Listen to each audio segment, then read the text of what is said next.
বলছি, শোনো। হ্যাঁ, তোমাকেই বলছি। যদি জীবনে অনেক দূর পর্যন্ত এগোতে চাও, তাহলে সময়কে গুরুত্ব দাও। যদি জীবনে দ্রুত সফলতা পেতে চাও, তাহলে সময়কে গুরুত্ব দাও।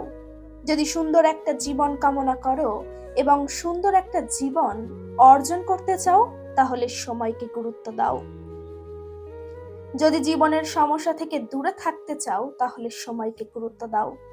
আর যদি তুমি তোমার জীবনটাকে নষ্ট করতে চাও, তাহলে এমন ভাবেই সময় কাটাও, যেমন ভাবে সময় কাটালে তোমার লাইফে কোনো ইমপ্রুভমেন্ট না আসে। আর সেটার জন্য তুমি সারা দিন সোশ্যাল মিডিয়াতে সময় কাটাতে পারো, সারা দিন ইউটিউব নিয়ে পড়ে থাকতে পারো, ফেসবুকে সময় কাটাতে পারো, সারাদিন ইনস্টা নিয়ে পড়ে থাকতে পারো। তোমার কাছে সময় অপচয় করার অনেক মাধ্যম আছে, অনেক অপশন আছে। তুমি চাইলেই তোমার সময়টাকে হেলায় হারাতে পারো, যদি তুমি তোমার জীবনটাকে নষ্ট করতে চাও। যদি তুমি তোমার ভবিষ্যৎ নিয়ে আফসোস করতে চাও, যদি তুমি তোমার জীবনটাকে ইউই এমন ভাবেই অতিক্রম করতে চাও, তুমি কি চাও না তোমার জীবনে পরিবর্তন আসুক? তুমি তো চাও, কিন্তু শুধুমাত্র চাওয়াটাই কি সবকিছু? চাওয়ার মধ্যে সীমাবদ্ধ থাকলে কি হবে? নিজে থেকে কি স্টেপ নিতে হবে না? কাল থেকে করব, পরশু থেকে করব, না আজকে ভালো লাগছে না।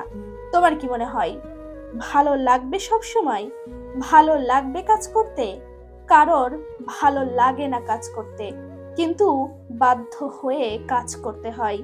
কাজের মধ্যে ভালোবাসা আনার চেষ্টা করতে হয়। অনেক সময় কাজ করতে ইচ্ছে করবে না, তারপরেও করতে হবে। করতে হবে কারণ নিজের জীবনে পরিবর্তন আনতে হবে। নিজের জীবনের পরিবর্তন আসলে সম্মান আসবে, শ্রদ্ধা আসবে, ভালোবাসা আসবে, অর্থ আসবে। আর তুমি জানো যে অর্থ ঠিক কতটা গুরুত্বপূর্ণ? এই পৃথিবী, এই দেশের সিস্টেম, এই সমাজের নিয়ম কানুন সমস্ত কিছু অর্থের উপর নির্ভরশীল। অর্থ আমাদের জীবনটাকে সহজ করে। তুমি তো জানো, এমনটা নয় যে তুমি জানো না, এমনটা নয় যে এগুলো তোমার কাছে অজ্ঞাত, তোমার কাছে অচেনা, অজানা। তুমি তো চাও তোমার জীবনে কিছু হাসিল করতে। তুমি তো চাও সম্মান, শ্রদ্ধা, ভালোবাসা এগুলোই তোমার জীবনের মূল উদ্দেশ্য হোক। তাহলে কেন সময়কে হেলায় হারাবে? কেন নিজের সময়টাকে এমন ভাবে অতিক্রম করবে, যেমন ভাবে সময় অতিক্রম করলে সময়টাকে জীবনের সবচেয়ে বড় অ্যাসেট মনে হয়? সময়টাকে জীবনের সবচেয়ে বড় অ্যাসেট মনে হয় না? সময় কি তোমার জীবনের সবচেয়ে বড় অ্যাসেট নয়? অ্যাসেট কোনগুলো? যেগুলো আমাদের ফায়দা দেয়। আর সত্যি বলছি, আমার জীবনের অভিজ্ঞতা থেকেই তোমাকে বলছি, এই পৃথিবীতে সময়ের থেকে বড় কোনো অ্যাসেট নেই। হতে পারে তোমার পরিবারের মানুষের কাছে অনেক বেশি সম্পদ আছে, হতে পারে তোমার বাবা অনেক অর্থের মালিক, হতে পারে তোমার পরিবারের মানুষ অনেক ধন সম্পত্তির মালিক, এমনটাও হতে পারে। কিন্তু বিশ্বাস করো, দিন শেষে এই সমাজের মানুষ একটা সময় পরে জিজ্ঞাসা করবে যে তুমি কি করো। বিশেষ করে তুমি যদি পুরুষ হয়ে থাকো, তুমি তো জানো পুরুষ মানুষের সৌন্দর্য টাকার উপরে নির্ভর করে। এই সমাজ ব্যবস্থা এমন ভাবেই গড়ে উঠেছে। আর যদি তুমি তোমার জীবনের অর্থ বানাতে চাও, আর তুমি যদি তোমার জীবনে অর্থ বানাতে চাও, যদি দ্রুত অর্থ বানাতে চাও, তাহলে সময়কে গুরুত্ব দাও। কারণ সময়ের সঠিক ব্যবহারই মানুষের জীবনে অর্থ আনে। আমরা যখন সময়ের সঠিক ব্যবহার করি, প্রতিনিয়ত কোনো একটা বিষয়ের উপরে নিজেদেরকে এক্সপার্ট বানানোর চেষ্টা করি, এবং একটা নির্দিষ্ট সময়ের পরে সেই বিষয়ে আমরা এক্সপার্ট হয়েও যাই, তখন আমরা আমাদের জীবনে এক্সপিরিয়েন্স হাসিল করি, তখন আমরা আমাদের জীবনের দক্ষতা হাসিল করি, এবং এই দক্ষতা আমাদের দ্রুত সফলতার অন্যতম বড় কারণ। তোমার অভিজ্ঞতা তোমার জীবনে দ্রুত সফলতা এনে দিতে পারে। তুমি কি এটা বিশ্বাস করো না?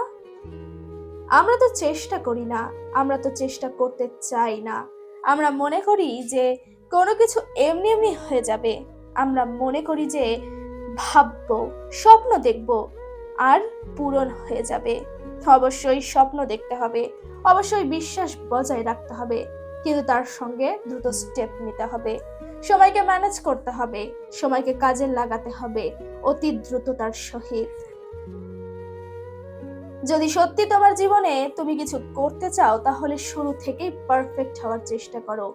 তুমি যদি মনে করো যে সমস্ত কিছু একেবারে পারফেক্টলি স্টার্ট করব, বিষয়টা কিন্তু এমন হবে না। বিষয়টা এমন কখনোই হয় না। মানুষ একটা নির্দিষ্ট সময় পরে অভিজ্ঞতা অর্জন করে, তারপরেও তো সে তার জীবনে পারফেক্ট হয় না। তারপরেও মানুষ অদক্ষ থেকে যায়। একটা সময় পর সে ধীরে ধীরে দক্ষতা অর্জন করে।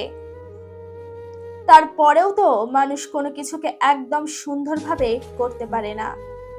কিন্তু শুরুতে তোমাকে ওই অগোছালো ভাবেই স্টার্ট করতে হবে। শুরুতে তোমাকে সময়কে সবচেয়ে বেশি গুরুত্ব দিতে হবে। দ্রুত কাজ করার চেষ্টা করতে হবে। ভুল হবে, ভুল থেকেই তো আমাদের শিক্ষা হয়। ব্যর্থতা আসবে, সেই ব্যর্থতা থেকেই আমাদেরকে শিখতে হবে। কারণ ভুল বলো বা ব্যর্থতা বলো, এগুলো আমাদের অভিজ্ঞতা অর্জনের সবচেয়ে বড় মাধ্যম। আর তোমাকে আমি লিখে দিতে পারি, তোমার অভিজ্ঞতাই তোমার জীবনে দ্রুত সফলতা এনে দিতে পারে। তোমার অভিজ্ঞতাই তোমার জীবনের সুন্দর একটা মুহূর্ত এনে দিতে পারে। তোমার অভিজ্ঞতাই তোমাকে দ্রুততার সহিত এগিয়ে নিয়ে যেতে পারে। দ্রুত কাজ করতে হবে, নিজের উপর অগাধ বিশ্বাস রাখতে হবে। দুনিয়া বলবে যে তোমার দ্বারা কিছুই হবে না, হয়তোবা অনেকে বলবে তুমি পারবে না, কিন্তু বিশ্বাস করো, তারা যদি তোমাকে বলে এবং তুমি যদি সেই কথাতে বিশ্বাস করে নাও, তাহলে সত্যি তুমি পারবে না। কারণ তুমি বিশ্বাস কি করছো সেটাই মোস্ট ইম্পর্টেন্ট। তুমি তোমার সময় নিয়ে, তুমি তোমার জীবন নিয়ে কেমন ধারণা রাখো সেটাই ইম্পর্টেন্ট। তুমি কি জানো না তোমার ধারণা ঠিক কতটা ইম্পর্টেন্ট? জানার পরেও যদি ইগনোর করো, তাহলে সেটা কার ভুল? তাই সময়কে গুরুত্ব দাও। যদি সত্যি গুরুত্ব দিতে হয়, তাহলে নিজেকে গুরুত্ব দাও, নিজের সাথে সময় কাটাও। জিজ্ঞাসা করো যে কোনটা করা উচিত আর কোনটা করা উচিত নয়। খারাপ জিনিস বা নেগেটিভ জিনিস যেগুলো থেকে সময় অপচয় হয়, সেগুলো থেকে নিজেকে দূরে রাখো, সেগুলোকে অ্যাভয়েড করো। যদি সত্যি নিজের জীবনে কিছু হাসিল করতে চাও, মন থেকে চাইলাম আর হয়ে যাবে, বিষয়টা এমন না। চাওয়ার সঙ্গে সঙ্গে স্টেপ নিতে হয়, পদক্ষেপ নিতে হয়, কাজ করতে হয়। আমি বলছি কাজ করতে শুরুতে ভালো লাগবে না। আমি বলছি সবসময় কাজ করতে কারোরই ভালো লাগে না। তারপরেও করতে হবে, তারপরেও করতে হবে, বাধ্য হয়ে নিজের কাজ নিজেকেই করতে হবে। সমস্ত কিছু ছেড়ে দিয়ে নিজের জীবনে ডু আর ডাই সিচুয়েশন নিয়ে আসো। যদি সত্যি তুমি পরিবর্তন বিশ্বাস রাখো, তুমি তোমার সময়ের অপচয় করলেও সময় তোমাকে বাধা দেবে না। তুমি তোমার সময়টাকে সঠিকভাবে কাজে লাগালেও সময় তোমাকে বাধা দেবে না। তুমি যখন তোমার সময়ের অপচয় করো, সময় কিন্তু তোমাকে বলে না যে আমায় অপচয় করছো কেন। এটাই বাস্তব, এটা সত্য যে কখনোই আমাদেরকে কোনো কাজে বাধা দেয় না। এটা আমাদের স্বাধীনতা, এটা আমাদের উপরে নির্ভর করছে আমরা আমাদের সময়টাকে কোথায় কিভাবে কাজে লাগাবো, আদেও ব্যবহার করব নাকি অপচয় করব। সফলতা কিন্তু একদিনে আসে না। একদিন বা 2 দিন কঠোর পরিশ্রম করলেই ফল পাওয়া যায় না, কিন্তু প্রতিদিনের ছোট ছোট চেষ্টা এবং ধারাবাহিকতা এক সময় বড় পরিবর্তন নিয়ে আসে। সফল ব্যক্তিদের একটি সাধারণ বৈশিষ্ট্য হলো তারা যে কোনো পরিস্থিতিতে তাদের কাজের ধারাবাহিকতা বজায় রাখেন। নিজের উন্নতির পাশাপাশি নিজের পরিবারের কথা ভাবুন। আপনার বাবা মায়ের মুখে হাসি ফোটানো আপনার দায়িত্ব। যারা আপনাকে আপনার খারাপ সময়ে পাশে থেকে ভালোবেসেছে, তাদের জন্য কিছু করা আপনার অবশ্যই কর্তব্যের মধ্যে পড়ে।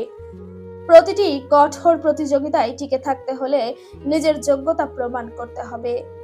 অবশেষে একটা কথাই বলবো, 10টি বিষয়ে গড়পড়তা হওয়ার চেয়ে যে কোনো একটি বিষয়ে দক্ষ হওয়া অনেক বেশি কার্যকর। নিজের সামর্থ্যের উপর বিশ্বাস রাখুন এবং সময়ের অপচয় বন্ধ করে আজ থেকে নতুন করে শুরু করুন।